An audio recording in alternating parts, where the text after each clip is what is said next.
Avec l'explosion de l'e-commerce de seconde main, de plus en plus de consommateurs achètent des produits de luxe sur le marché de l'occasion. Alors, mis à part la validation d'un site spécialisé, qu'est-ce qui garantit au consommateur que son produit est authentique et n'est pas une contrefaçon? Vous avez voulu répondre à ce problème en mettant en place un certificat numérique de propriété. Didier Matalia, bonjour. Bonjour Noémie. Vous êtes cofondateur de la start-up TrustPlace, fondée en janvier 2020. Alors, ce certificat assure-t-il seulement l'authenticité ou apporte-t-il d'autres informations? Non, il apporte beaucoup d'autres choses. Imaginez, pour bien comprendre, que tous vos produits de valeur soient associés à un certificat numérique que vous pouvez retrouver très facilement dans votre téléphone portable. Imaginez qu'en cliquant sur un de ces produits, vous allez accéder automatiquement à toute l'histoire du produit, on en parlait tout à l'heure, à la provenance, l'origine des matériaux, tout ce qui concerne sa sustainabilité. Imaginez qu'en cliquant simplement sur un produit, vous allez avoir accès à toute la garantie, toute la réparation, toute la réparabilité de ce produit, mais aussi à de nouveaux services, comme par exemple ce qu'on appelle le one-click resell, la possibilité de revendre automatiquement sur n'importe quelle plateforme de revente de seconde main aujourd'hui et de manière sécurisée ce produit instantanément. Donc aujourd'hui, nous, c'est ça qu'on fait avec TrustPlace. On travaille avec les marques pour les aider à créer et à gérer ces certificats de propriété numérique pour permettre aux clients d'obtenir une authentification et une preuve d'authentification et de propriété partout dans le monde, à tout moment, mais aussi et surtout, le certificat, c'est un vecteur qui va permettre d'obtenir toute une série de nouveaux services exclusifs développés par la marque. Donc la marque, elle est informée par le changement du client. Est-ce que ce certificat digital, il serait dorénavant suffisant pour faire réparer un produit de luxe? On n'a plus besoin de se munir de la facture de l'ancien propriétaire lorsqu'on se rend en magasin? En fait, tout est intégré. Donc le certificat, comme je l'ai dit, c'est un vecteur qui va être entouré de tout un ensemble de services associés. Toute l'historique des réparations, des factures par exemple. Et effectivement, on va accélérer tous ces processus de retour. On va les sécuriser également grâce à ce certificat qui est émis toujours par la marque, à l'origine de la vente du produit. Et comment ces informations, elles sont sécurisées justement? Alors elles sont sécurisées de plusieurs manières. On parle d'un certificat de propriété, puisque justement on va au-delà de l'authenticité.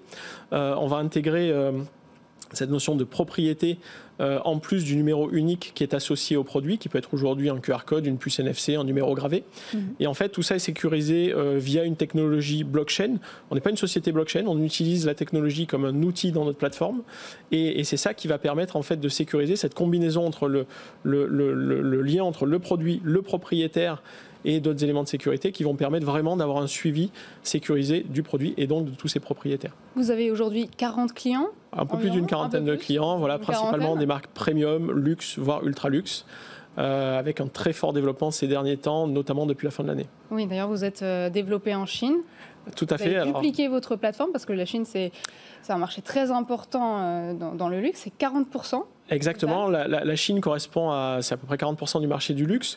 Il y a une très très forte protection des données, de la donnée client notamment, et aujourd'hui TrustPlace est la première société en partenariat avec Alibaba Cloud à être capable d'accompagner les marques, qui sont des marques mondiales, sur le marché chinois avec une plateforme dédiée à la Chine pour que les marques puissent offrir à leurs clients la même expérience partout dans le monde, que le produit soit acheté à New York, à Paris ou à Shanghai. Parler de blockchain, donc, qui est au cœur de votre technologie, et effectivement parfois de la frilosité que peuvent éventuellement avoir certains consommateurs à partager leurs données clients. Dans votre business model, comment vous gérez cette éventuelle ambivalence ?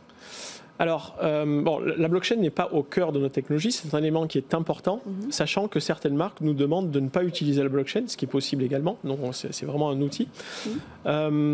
Aujourd'hui, on est dans la data, c'est-à-dire que les marques aujourd'hui, pour obtenir des données clients, consentent à des augmentations de garantie, consentent à des réductions, etc. Là, aujourd'hui, le certificat va apporter des bénéfices tangibles aux clients. Aujourd'hui, un produit qui est vendu avec un certificat de propriété va conserver sa valeur, va être capable d'être mieux revendu, voire plus cher sur le marché de la seconde main, qui est en train d'exploser, mais également permettre aux clients d'avoir accès à ces fameux services exclusifs développés par la marque. Donc aujourd'hui, il y a beaucoup moins de réticence à donner cette notion de ownership, sachant qu'en face de ça, le client récupère toute une série de bénéfices dont il a besoin aujourd'hui pour conserver la valeur de ses produits.